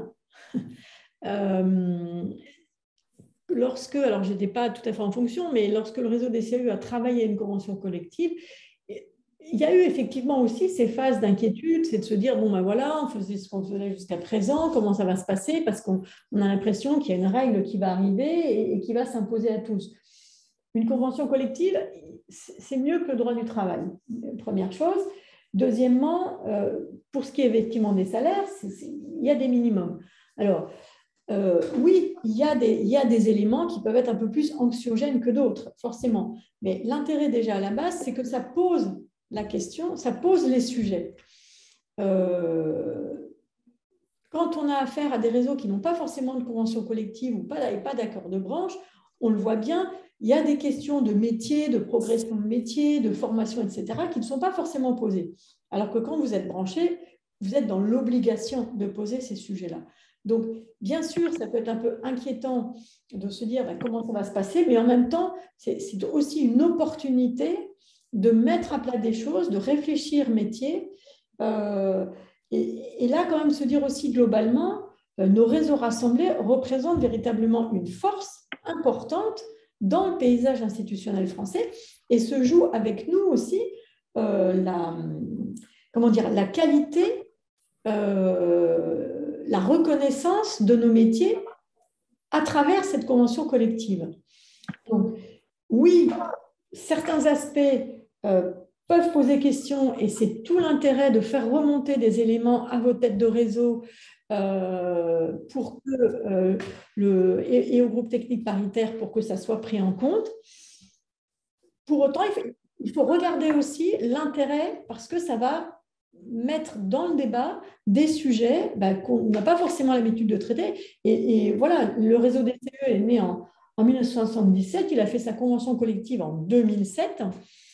Vous imaginez bien que ça a donné l'occasion de faire des observatoires, de regarder, de remettre un peu d'homogénéité dans des situations qui par endroits étaient excessivement hétérogènes sans justification particulière, non pas par volonté ni maladresse, mais plus parce que le sujet n'avait pas été mis sur la table.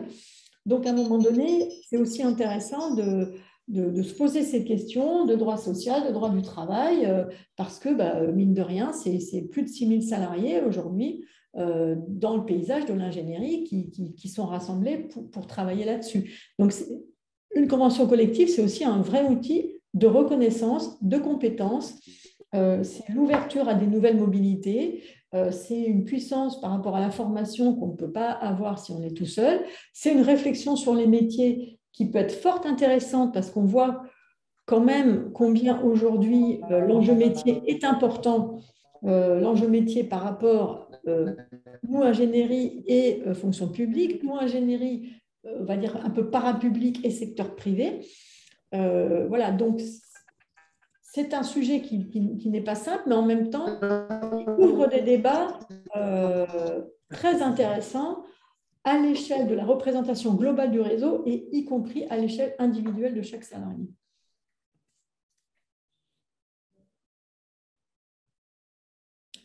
Est-ce que quelqu'un d'autre... Est-ce qu'il y a des questions dans le chat? Oui, il y a un certain nombre de remarques. Okay. Je vais peut-être départager. Oui, alors il y a une remarque par rapport aux EPL, savoir ce qu'il y a des EPL des EPL sont intégrés dans Aditig. Est-ce qu'il y a une question par rapport à nos relations avec la fédération des EPL? Je ne sais pas, quelle est la question? Est-ce qu'il y a aujourd'hui des EPL qui adhèrent à Aditig? Oui, par exemple, il y a une ALEC qui vient de se transformer en SPL. Ouais. Et donc, il y a la... Ah non, c'est Monsieur Naoun qui klaxonne. Hop. Ok, vas-y, Franck. Et donc, oui, la question de savoir qu'est-ce que... Enfin, voilà, quelles sont les relations de la convention Aditig avec la fédération des EPL. Je veux bien répondre là-dessus. Ouais, vas-y. A priori, les EPL ne sont pas concernés parce que ce sont des entreprises et justement Aditig a été conçu comme un outil, une convention de branche d'outils non lucratifs. Donc les EPL, je pense qu'ils ont leur propre démarche, mais ce n'est pas les mêmes statuts et je pense qu'ils n'entrent pas dans le champ en tant qu'EPL. Si, en fait, c'est précisé que ça peut être statut EPL et une SPL n'est pas forcément... peut mener des activités à but non lucratif. Enfin, là, à la limite, Marie, de la SPL de l'Ain, peut-être s'exprimer directement. C'est vrai que dans le champ, il y a une possibilité sur les EPL. Oui. Mais ça, après, il faut que chaque structure, enfin voilà, c'est aussi une relation à établir avec le ministère du Travail. Et peut-être que vos têtes de réseau respectives feront l'inventaire des différents statuts et puis peuvent se faire accompagner sur la lecture, la compréhension de comment dire, l'adhésion, entre guillemets, à potentiel ou pas à Additil. Si je puis me permettre une réaction, dans l'objet même de la définition de la convention ADITIG, les EPL font partie des formes juridiques qui portent des missions d'intérêt général. Et à ce titre-là, quand la SPL s'est créée, nous, en octobre, on a dû faire le choix de se rattacher à une convention collective. Et donc, on s'est rattaché à la convention collective ADITIG. D'où notre difficulté. Parce qu'aujourd'hui, elle n'est pas du tout adaptée aux ALEC. Et on est dans un entre-deux là qui est juste assez inconfortable. Donc, je comprends bien que ma situation, elle est probablement unique et je ne vais pas polluer le débat. J'aurais simplement besoin de conseils, d'appui des personnes ou des structures expérimentées sur le sujet pour nous aider à voir comment on va gérer cette transition. Merci. Tout à fait, oui. Non, mais ça peut être un sujet. Alors, il faudra que vous évaluiez si ça concerne plusieurs ALEC au sein du réseau et au sein du ministère du Travail. Enfin, vous avez des interlocuteurs qui, normalement, devraient vous aider à décrypter ça. Hein. Il y a une question sur les délais de mise en œuvre après juin 2024. Est-ce qu'il y aura un délai de mise en œuvre ou pas? C'est juin 2024. Il n'y a pas de délai. Le délai, c'est maintenant, en fait. Enfin, c'est maintenant si c'est une adhésion volontaire et c'est juin 2024. Après, obligatoire. Il n'y a pas de délai, donc on ne peut pas vous dire qu'il y a un délai.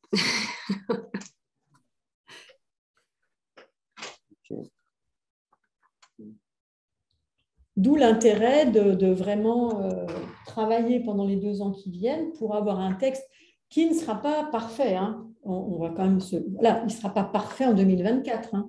Ce qu'il faut, c'est qu'en 2024, il est réglé les titres les plus, comment dire, qui méritent le plus de bouger. Voilà.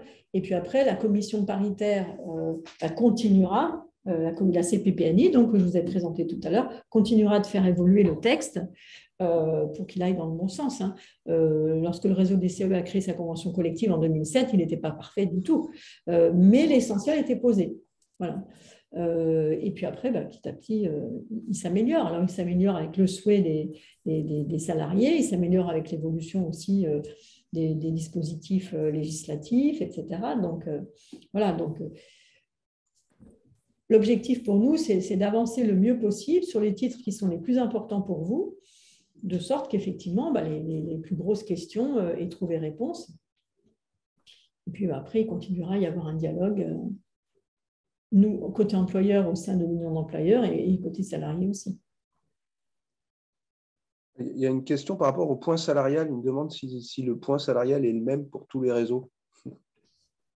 Alors, vous autres réseaux, vous n'avez pas de convention collective, donc il n'y a pas de valeur du point. Voilà.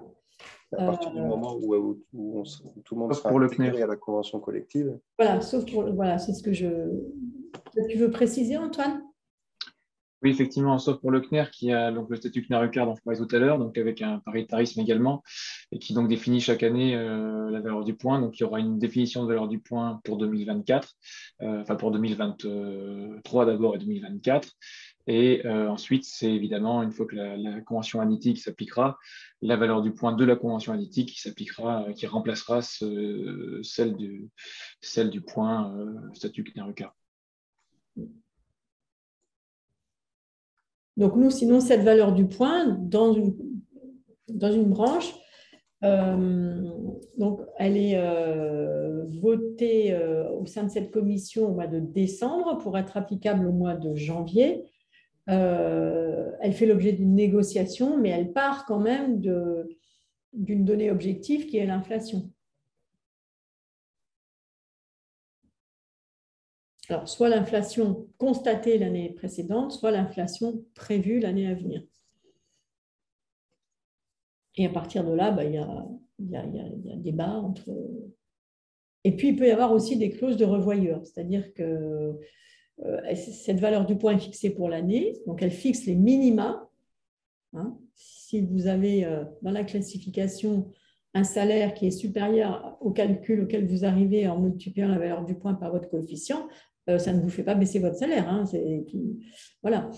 Elle fixe les minima. Après, l'employeur peut décider d'appliquer cette valeur du point à tous les salaires ou uniquement, comme l'oblige la loi, au minima. Ça, c'est vraiment de son initiative propre.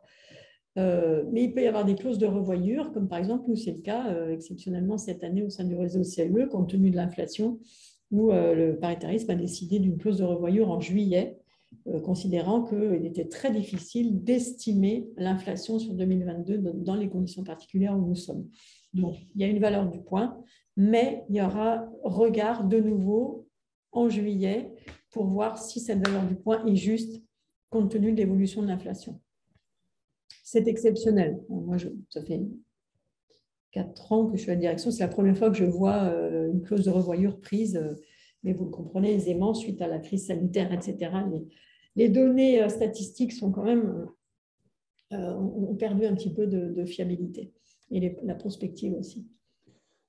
Sinon, il y a des remarques moi, par rapport justement par rapport au salaire et le fait que la problématique pour certaines structures, c'est le minimum de pouvoir l'atteindre et que pour cette raison, il est vraiment indispensable que le sujet de la classification soit traité rapidement pour permettre aux structures d'adapter les salaires de façon à pouvoir être dans les clous en 2024. Oui, tout à fait, ouais. Bien sûr, bien sûr.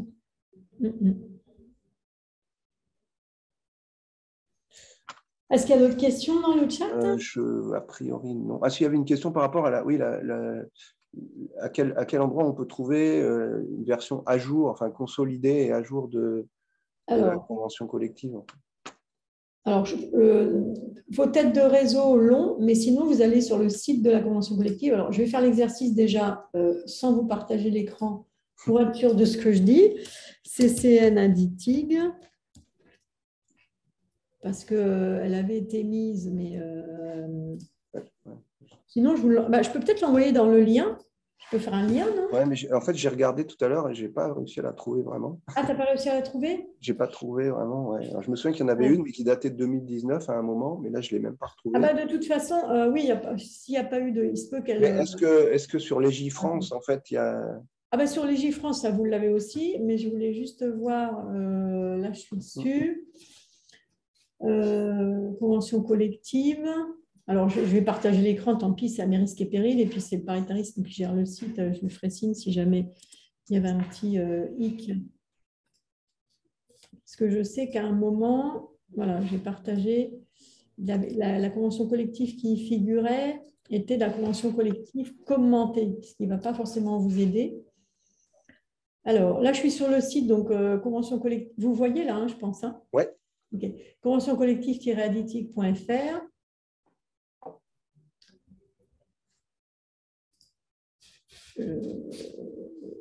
Voilà. J'ai mis le lien dans le chat s'il y en a qui veulent aller aussi de leur côté. Alors, attends. En fait, ça renvoie vers Légifrance, en fait, direct. Ouais, donc, OK. Oui, mais je voudrais bien savoir si celle-là, elle a été… si c'est celle qui est consolidée. Alors, on appelle consolidée la convention collective lorsque les différents amendements pris au fil des années, puisqu'un amendement fait toujours référence à un article et à un titre, la consolidation, c'est le processus qui consiste à intégrer toutes les modifications dans le texte global. Donc là, je ne sais pas si elle est… Bon, voyez, par exemple, voyez, on en est à l'avenant numéro 35. Donc, sinon, je vais vous la donner. Tu as envoyé la version consolidée, Roselyne? Non, j'ai simplement mis le lien du site dans le chat. Mais effectivement, on a la convention initiale plus tous les avenants. Ouais, bah c'est ça. Mais je ne vois plus la consolidée qu'on avait à un moment donné. Alors, comment je peux faire quand je suis dans le chat? Par contre, là, je veux bien un petit éclairage technique pour mettre une pièce jointe. Une pièce jointe, je crois. Je ne suis pas sûr que ce soit possible. Si, c'est possible. Ah ouais. Tu dois cliquer, je pense, sur le petit onglet Doc. qui est dans le chat. Tu as un petit bonhomme et tu as un petit carré. Ok. Et tu vas le chercher où tu veux. Donc, je vais dans le chat. Il y a un petit onglet documents, je crois.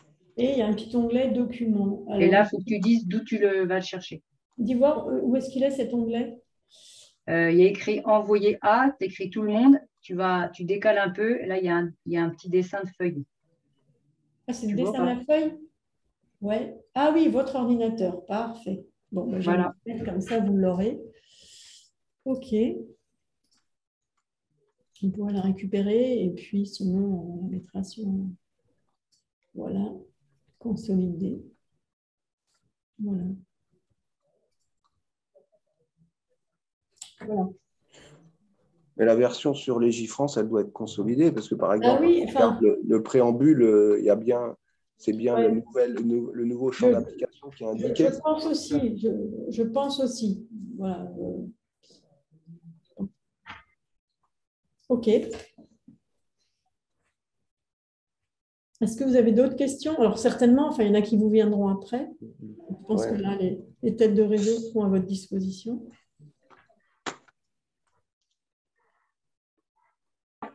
Alors, il y a une question. Est-ce que les salaires sont sur 12 ou 13 mois? Ben voilà, ça c'est nous en CAE, c'est 12 mois, mais il y a des exceptions, il y a des gens qui font une convention collective, ça ne vous empêche jamais encore de faire encore mieux. Hein.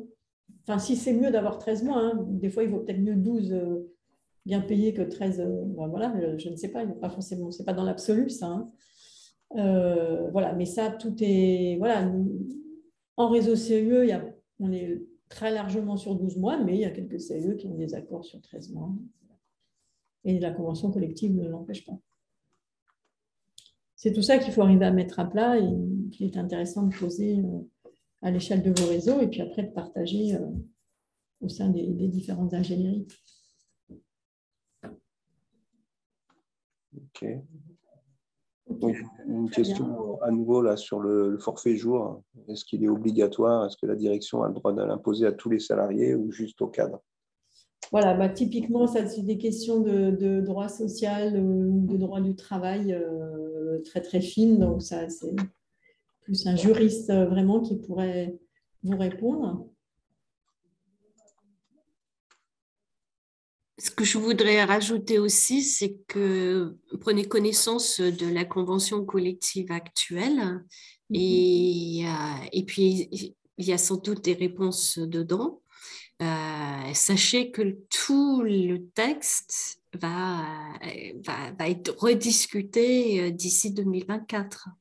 Donc, ce n'est pas parce qu'on retrouve un salaire aujourd'hui ou une grille expliquée de telle ou telle manière aujourd'hui que ça va être ça qui va s'appliquer en 2024.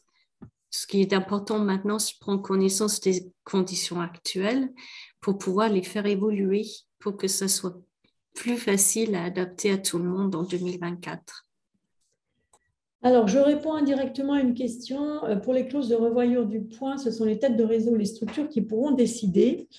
Donc ça, c'est vraiment pour rentrer vraiment dans la culture des conventions collectives. À partir du moment où il y a une convention collective, c'est la commission paritaire qui décide. D'accord ? C'est-à-dire que c'est la représentation des employeurs et la représentation des syndicats, avec les pourcentages qu'on a vus tout à l'heure, 3 syndicats, 2 employeurs, avec les accords qu'on a vus en amont pour que les 2 employeurs parlent au nom des 5. Donc, mais la décision dans toutes les, enfin, le système français, c'est que c'est le paritarisme qui décide des avancées, de la valeur du point, des amendements, etc. etc., etc. Après, dans cette phase à venir des 2 ans, il y a cet outil qui est mis en place qui s'appelle le groupe technique paritaire qui va permettre que les 6 acteurs qui siègent dans la CPPNI, finalement, ne réfléchissent pas tout seuls. Donc, il va être nourri des réflexions de vos réseaux. Voilà. Mais les décisions pour les branches sont toujours prises au sein du paritarisme employeur-syndicat. Mais par le biais des autres dispositifs, que ce soit l'union d'employeurs, que ce soit le groupe technique paritaire, le dialogue syndical, etc., eh bien, les différents points font l'objet d'échanges.